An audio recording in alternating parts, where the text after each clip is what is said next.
Hello everyone, today I'm going to show you how to make the Tunisian crochet. It's very easy to make, only 2 rows, now you will see. It can be used for many things, for bags, for blankets.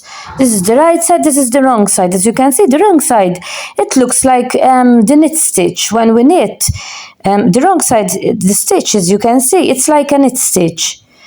The knitting knit stitch, but this is the right side, not the other side. With it you can see make blankets, bags, you can make anything. Hope that you find this video useful and that you try it. So for this stitch, this is the basic Tunisian crochet. You need a hook, a long hook like this one.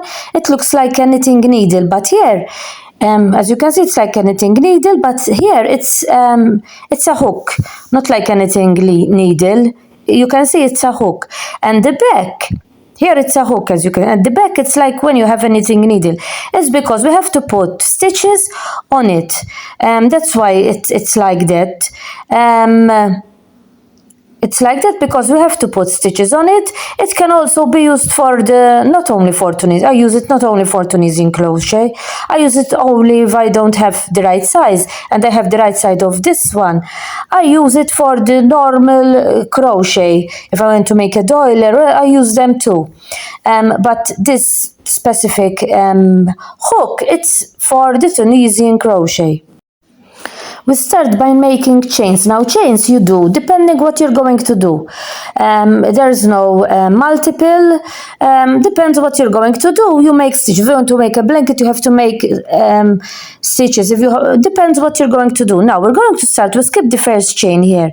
We go in the next one. We put the hook in the chain. We pull up a stitch and we leave it on the hook like that. We go on the second chain. We pull up a stitch and we leave it on the hook. We go on the third one, we pull up a stitch, we leave it on the hook.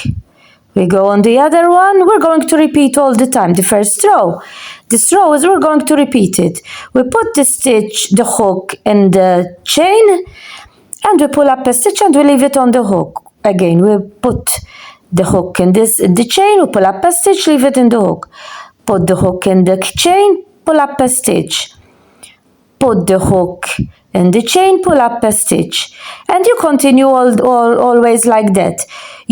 That's why we need this type of hook, because we're going to put the stitches on the hook. If we have a small hook and we have a lot of stitches, we're not going to be able to put them in the hook. That's what we need, why we need this hook. So as you can see, all the stitches are on the hook, as you can see, like this. All stitches on the hook. Now we're going to start the next row, and we're going to start. We turn the thread and we're going to slip only one stitch. In the beginning we slip only one stitch, only in the beginning. Now we're going to slip 2 stitches together. The first one, only 1 stitch we're going to slip. Now the remaining, we turn the thread on the hook and we slip 2 stitches together. All the stitches like that. 2 stitches together. You turn the thread, you slip 2 stitches. You turn the thread, you slip another 2 stitches. You turn the thread, you slip another 2 stitches. And you continue like that, always slipping 2 stitches. Only, as I told you, the first one, you have to slip 1. Then, as you continue, you slip 2 stitches together. The remaining stitches, we're going to slip 2 stitches together. We turn the thread on the hook, we slip the 2. We turn the thread, we slip another 2. We turn the thread, we slip another 2. We turn the thread, we slip another 2. We turn the thread, we slip another 2. Turn the thread, slip another 2, turn the thread, we slip another 2, we turn the thread, we slip another 2, we turn the thread and we slip the last 2. As you can see, you remain with only 1 stitch on the hook. Now we're going to start the next row. Now this row that I'm going to show, we're going to repeat it. This row and the row that I showed you before this one. These 2 rows you're going to always repeat. Now the hook, we're going to put it here. You see this one here, we're going to put it underneath there. You turn the thread and you pull a stitch on the hook. We go in the next one. You turn the thread, pull up a stitch, you leave it on the hook. You put it underneath the stitch here. Turn the thread, you leave the stitch on the hook. Again, turn the thread and leave the stitch on the hook. Again, you turn the thread, leave the stitch on the hook. You go on the other one, leave the stitch on the hook. The other one, you pull the thread, you leave it on the hook. The other one, you turn the thread and you leave it on the hook. And you continue like that. You put the hook underneath the stitch, turn the thread, leave it on the hook. And leave it on the hook. And you continue doing that in all the stitches that you have. Now, as you can see, we arrived at the edge here.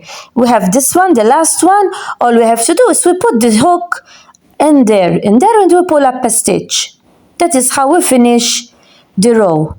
Now we're going to repeat. We turn the thread, we slip one only. The beginning only one you're going to slip. Slip one, turn the thread, you slip two. Turn the thread, you slip another two. Turn the thread, you slip another two. Turn the thread, you slip another two. Turn the thread, you slip another two.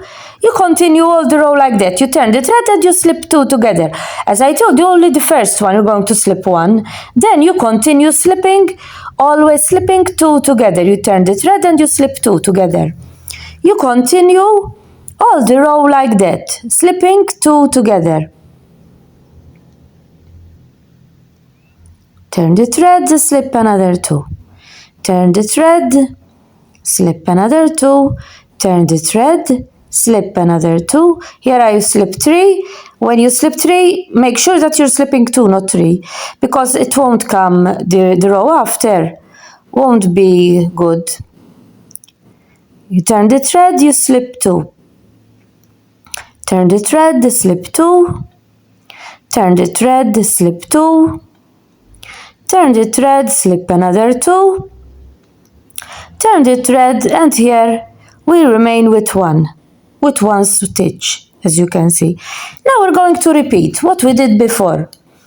You go here, you put the hook underneath the first stitch here, turn the thread, leave the stitch on the hook. You go in the other one. We're going to always repeat these two rows. As you can see, it's very easy to make. This is the basic crochet, Tunisian crochet. You leave it on the hook. You pull the stitch, always leaving it on the hook. And you continue like that. Pull the stitch, leave it on the hook. Pull the stitch, leave it on the hook. And you continue like that. Then the row after, you're going to repeat the row that I showed you. Now these are ready. We arrived here at the edge. All you have to do, you put the stitch, the hook in there, you pull up a stitch, you leave it on the hook. And again, we're going to do the same. The first one, we slip only one. Then we're going to slip two together. The remaining, you turn the thread and you slip two together. Just like we did the other rows. Always, as I told you, you're always repeating those two rows that I showed you. Continue slipping the stitches and continue those rows. Now I'm going to work some more rows and I'm going to show you how the stitch comes. And this is how the stitch came. As you have seen, it was not difficult to make. It's very easy to make. As I told you before, at the back you can see it's like a knit stitch of the knitting. The stitch is like the knitted stitch on the back.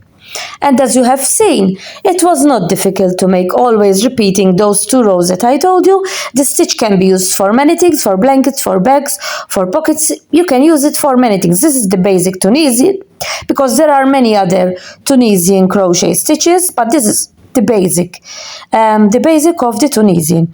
Hope that you found this video useful and that you try it. Bye for now. I'm going to stop for a while to remind you of my ebook. In this ebook you will find lots of pictures. I also included some very easy patterns. This ebook is ideal for those who want to learn crochet and knitting. Maybe they haven't found anyone to teach them, so this book is ideal for those who wish to try and learn crochet and knitting. Hope you find it useful. In the description you will find a link from where you can get it, and I will send it via email. As I told you, in the description you will find the link from where you can get it.